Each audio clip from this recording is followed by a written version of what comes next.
I'm Raisha, and welcome to the first episode of the Tryshamelessly podcast, which is a podcast that talks to and about people who try their hand at something different and are unapologetic about it. So, for the first ever episode, I have with me Vijaya Pais, a seasoned entrepreneur and community builder of Offbeat Goa, and a thrift store, Good Karma, which is where we're sitting out of. And I'm super excited to have you with me and talk about your journey and how you tried to build a community and kept it growing and making it stronger. Thank you so much for being here. You're very welcome. So before we start, or as we start, could you introduce yourself, talk a little bit about who you are, whatever way you'd like to identify? Mm, who am I? Well, okay, I mean, I'll speak in context of the community. Uh, I started off my life as a huge introvert. I have had very bad people skills growing up. And but in about 2014 so I moved to Goa in about 2012, and before that I was flying with Emirates, and I've done various other things. And then when I moved to Goa, I started writing for magazines and started doing a lot of digital marketing. And I kept realizing, oh, I'm good at this, oh, I'm good at that, and but none of which I was really trained for. And then in 2014, a lot of people would come down to Goa and ask for stuff to do, like where's the stuff happening or where's the party or whatever. And I knew of a lot of stuff happening because I was generally good at curating, but I have a bad memory. So that's why I made the group. I made this group called Off Season Go on Facebook. And that's where I started posting stuff that I wanted to go to. And it just like blew up from there.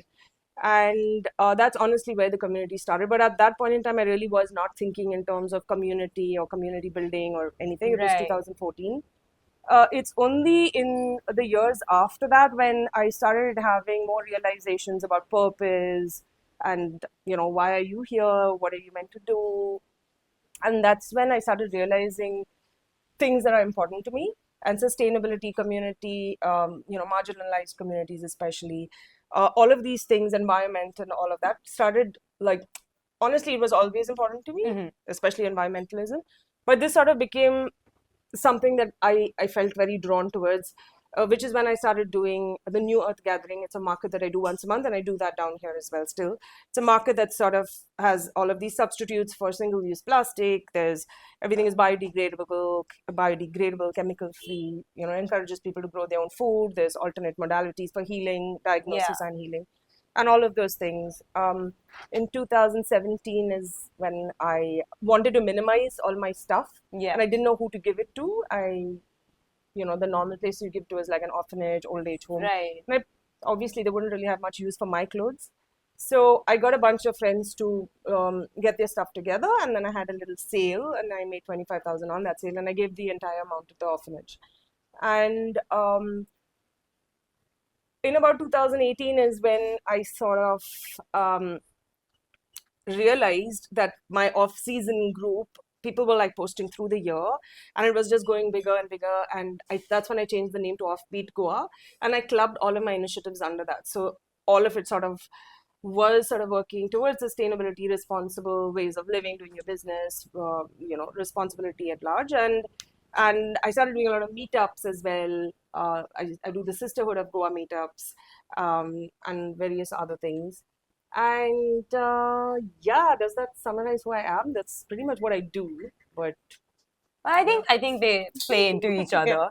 But sort of going back to what you started with, you said that you were an introvert, and then everything you did after was a lot of socializing, community building, reaching out to people, all of that. So was there ever a resistance between those two aspects, or how did you sort of flow into a very extroverted personality that you definitely, I'm guessing, had to adopt for? Yeah, I still won't say I'm an extrovert. I'm in that middle word.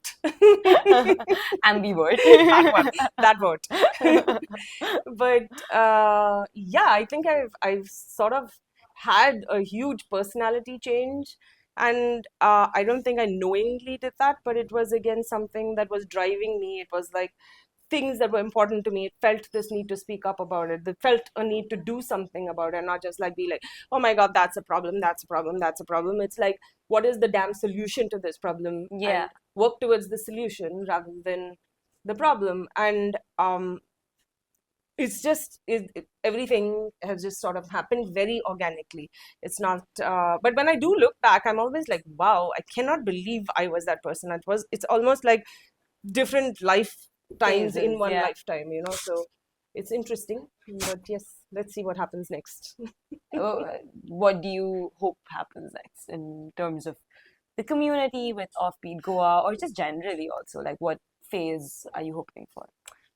Honestly, I think community is the way of the future, because we've all sort of adopted, you know, we used to have more community living earlier when we were living in joint families, or even before that, where there were larger community, you know, like people were living in communities.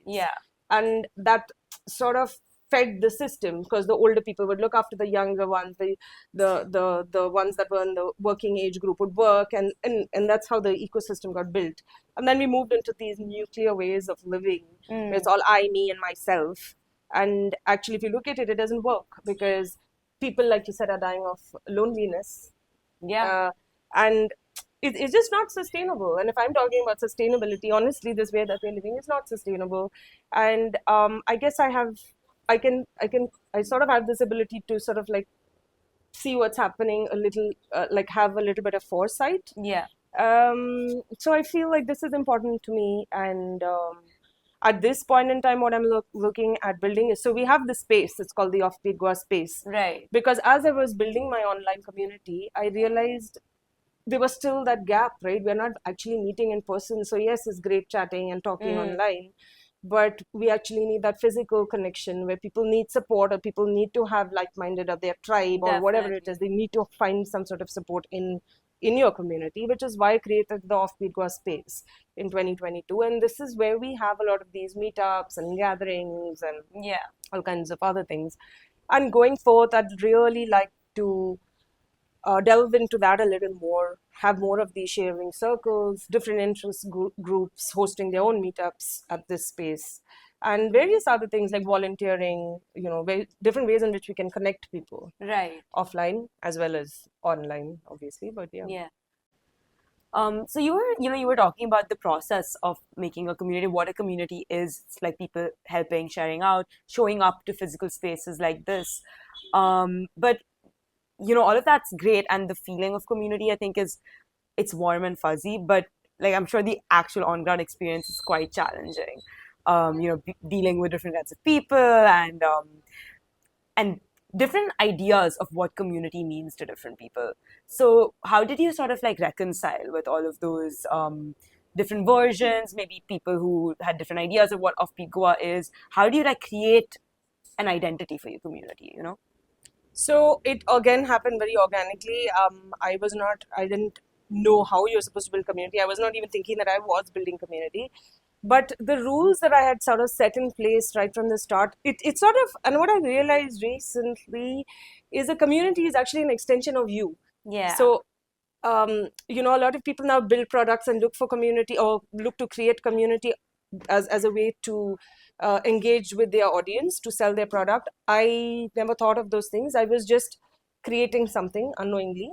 And but yes, it is, and it has always been an extension of my own beliefs rather. And I always, like, for me, egalitarianism, fairness, no distinction between people is very important. And so I've always upheld that within this group. So it's, you know, there is always this talk about national, anti-national, this religion, that religion, outsider, insider, you know, those kind of words get thrown around a lot. And whereas at the end of the day, we are human beings, and we all have different experiences or different ways in which we cope in life. But ultimately, the bottom line is we're all human beings, and we need to respect that about each other. And so as the community grew, there's a lot of need to step in sometimes and firefight situations when people are going out of hand, or they're having arguments or fighting. A lot of people start trolling, because trolling again is quite an online phenomenon, right? Like, where you get to sit behind your little screen and just vent and spew all your misery that you have been accumulating from your day or your week or your life, and you feel this need to attack people online very freely because there is no accountability. There is nobody who's going to really say anything to you, or you're not going to, no one's going to really criminalize you for saying what you're saying. Right. So people are just going around right now, if you notice, and they're just like spewing a lot of venom, and it's a very negative, gross space, and it's not nice. So it's very important to constantly clean that up, notice it, point it out, and but not engage too much, because people love when you engage, and then it goes into one big argument, and then everyone else Right. fighting. So it's important to sort of like be aware of that, catch it, nip it in the bud, stay clean, reiterate your rules, and move on. So I think that's primarily the feedback that I get from people, is that it's a very well maintained, it's very fair, it's a safe space. And for Yeah. me, that's really, really important, to create safe spaces, whether they're online or offline. Yeah. And keeping it clean, and constantly like you have to step in and sort of be like a mother hen. No, I mean, you definitely have that energy. Or maybe I have to develop the mother hen energy too. Yeah, I think that's Combat like this, because it's really crazy. Sometimes the stuff people come up with, it's really. Yeah, and do you feel very protective of the community then, or of the values that you're trying to give it? Yeah, for sure, for sure. And yes, I am definitely, like, if I notice somebody is picking on other people, bullying and stuff, I have zero tolerance Does for that that kind of stuff. happen? Yeah. And I just like take them out. I don't like, I've said no questions asked. I have no time to like argue with you and give you warnings. These are the rules. I've reiterated them a number of times. If you still don't get it, then I'm sorry, you're not You're not welcome. Yeah. So I'm not that you're not welcome, you're more than welcome, but like, be a little like mindful of what you're saying. There has to be some level of accountability. No one's getting away from this, like saying crap and getting away from it scot-free. So you're either going to get taken off, or you just be a civilized human being. I have no problem with people debating or having differences in opinions or anything of the sort. I think, like, what you said about having values, and if people don't uphold them, not being again, not welcome, but like not being acknowledged as part of the community in its fullest sense.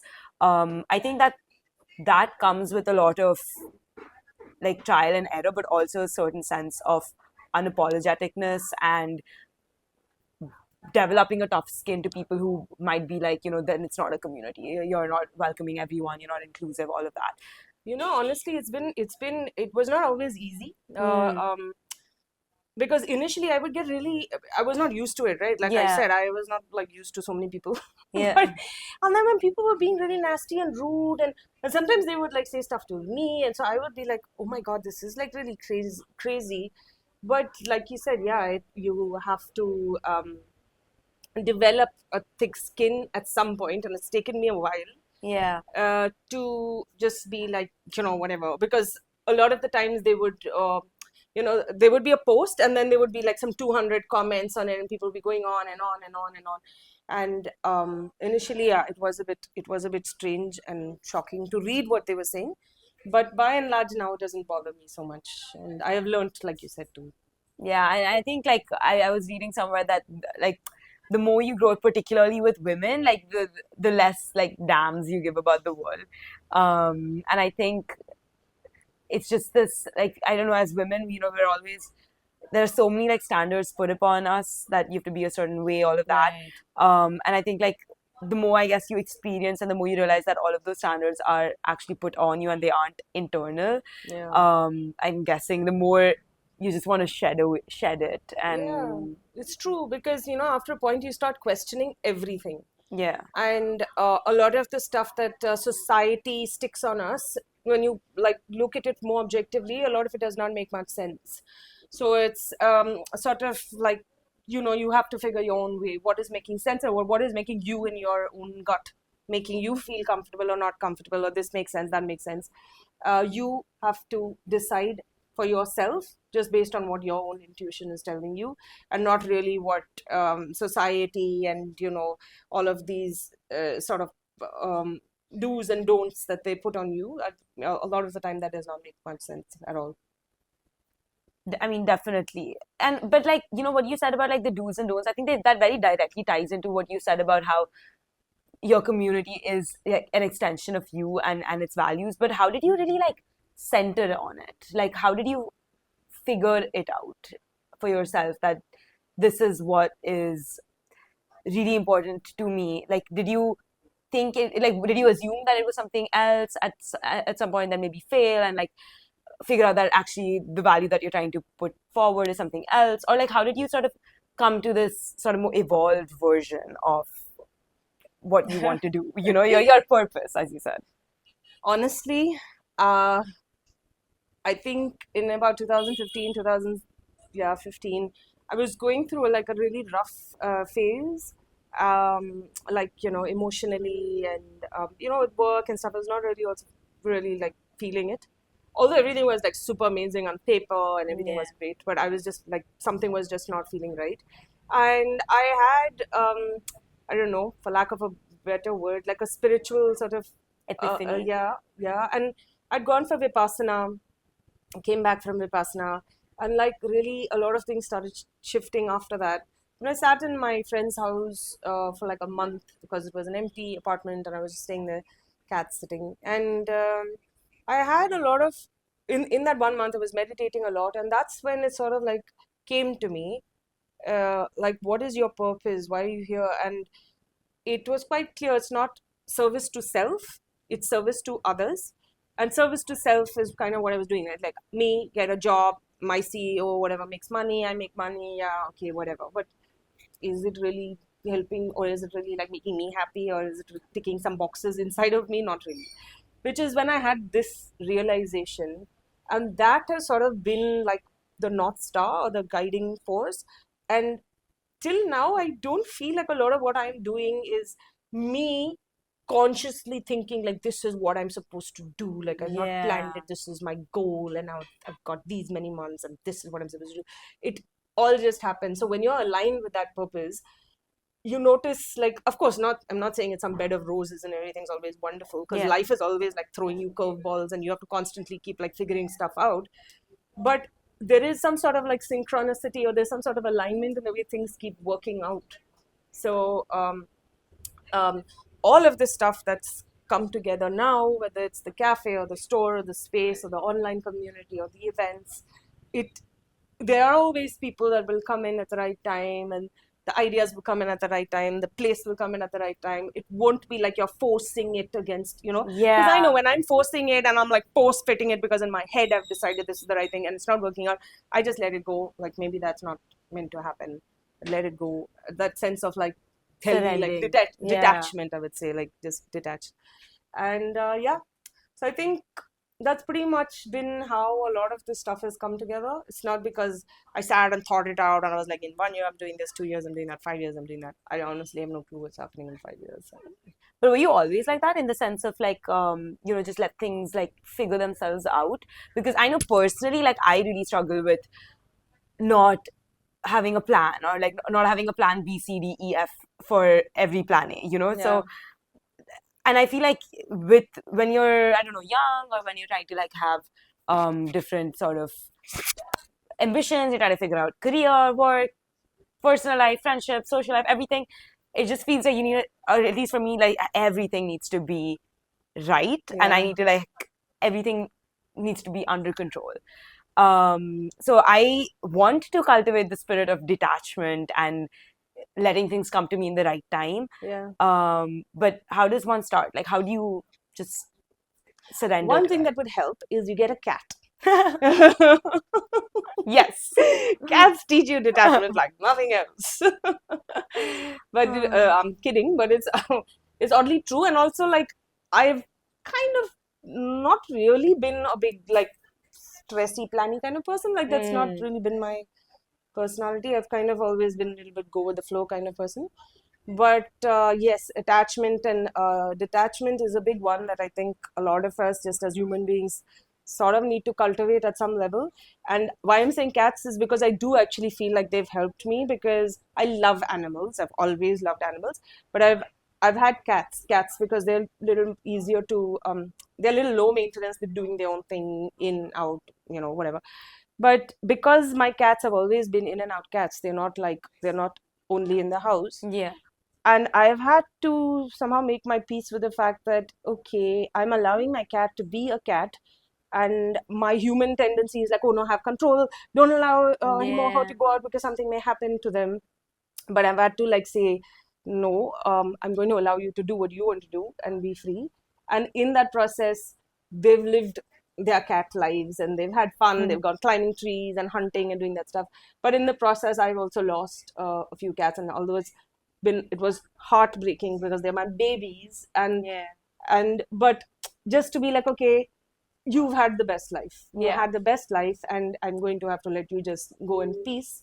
And that honestly has taught me detachment. Like, not that I don't love you or I don't want to want you to spend the rest of your life with me, but to be able to say, like, I'd rather you have a great life, however long or short it is. It's Yeah, no, what it is. definitely. I think cats have a lot a lot to To teach teach, us. no? Yeah. Most animals and nature, and yeah, there's a lot to learn from different things. We just not just books.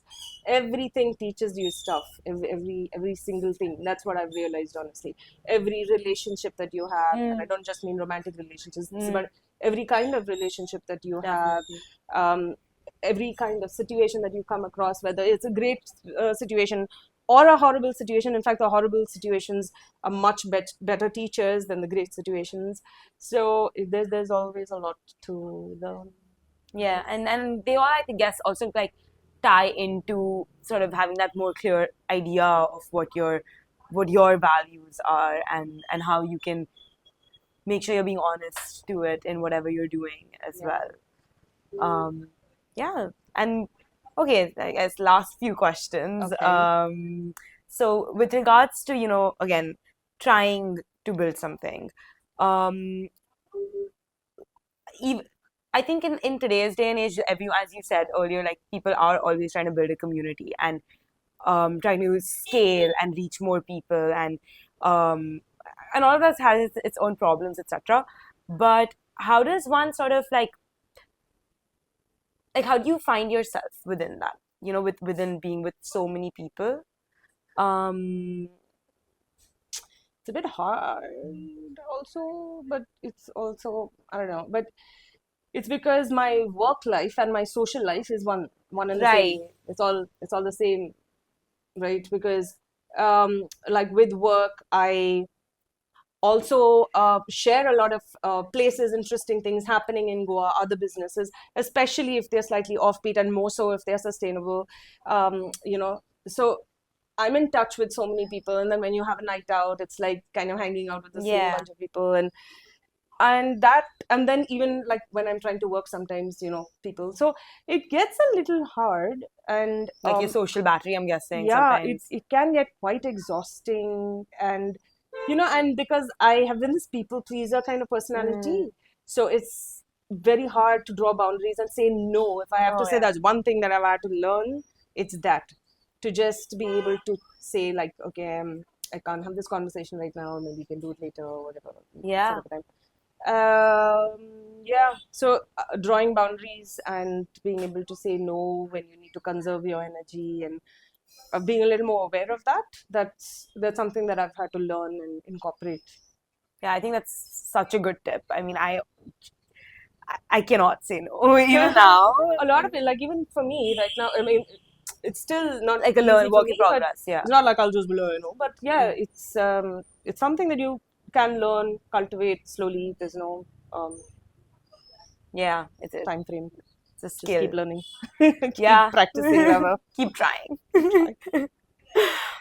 Okay, so on that note, like last thing that I want to do is something we're gonna call the Try Shamelessly Challenge. Okay. So we're gonna ask you to try something and you be shameless about it. So you can try as many times as you want. Okay. You're gonna try to succeed. It's okay if you don't, because failure is part of the process. Right, of course. So because we're at Good Karma, which Yeah. is Vijaya's thrift store, we're going to try something on. Okay. So I'm going to like get up and find something that I think is interesting. There's some really cute stuff here. Okay. And you're gonna try to put it on with just one hand. Okay. Okay, do you think you can Done. do it? I can. I don't know if I can. We'll see. Okay, all right. So I'm gonna.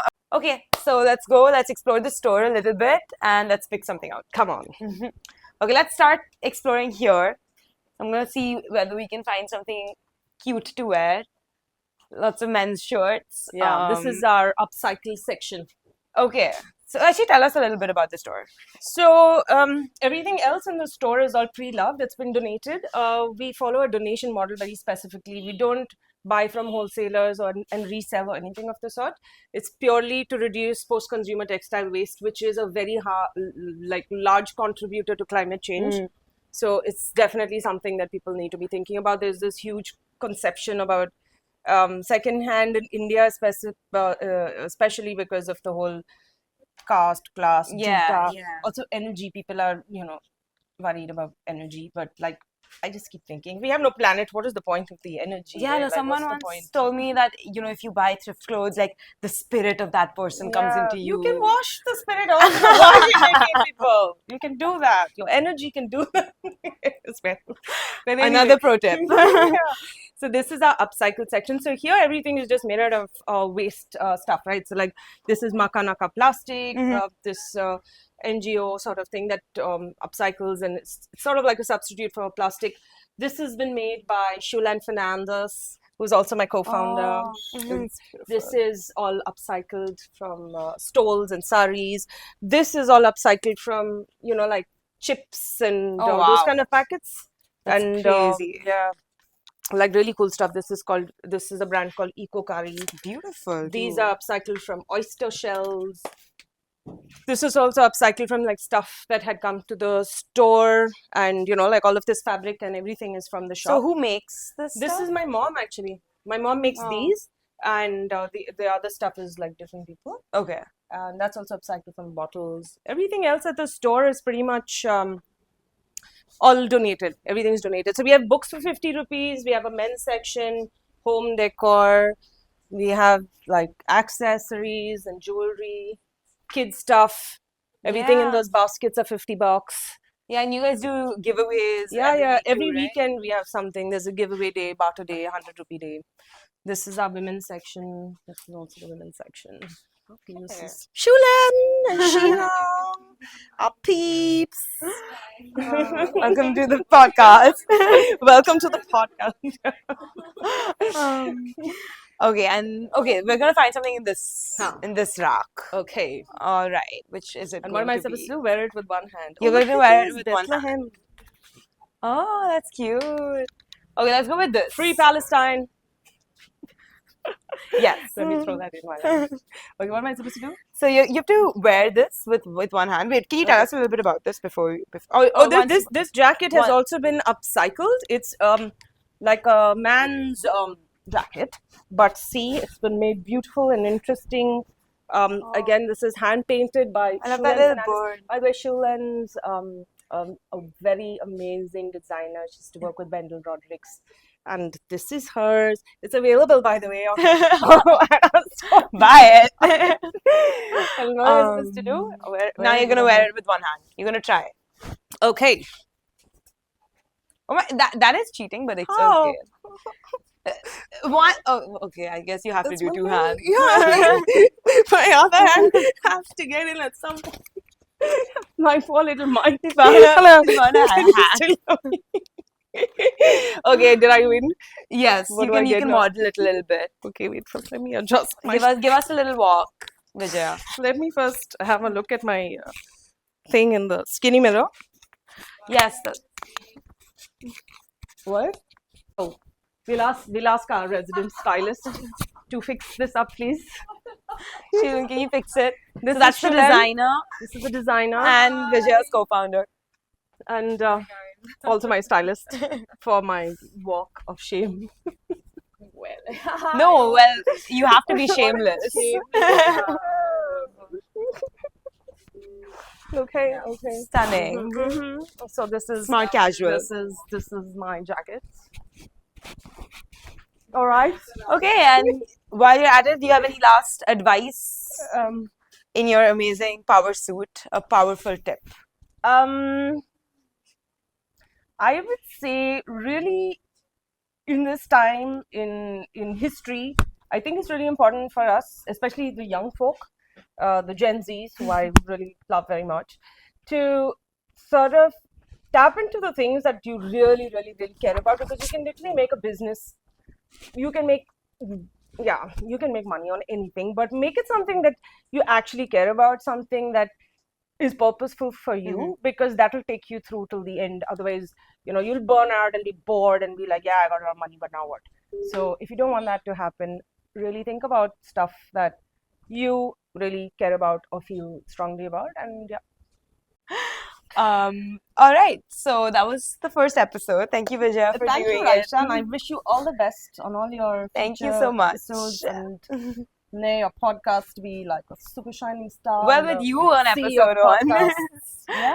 Yeah. Yes. And I guess it really does sum up the spirit of, trying your hand at something and being able to connect with so many people. So I hope that this episode also connects with as many Yes. people. Thank you. Signing off.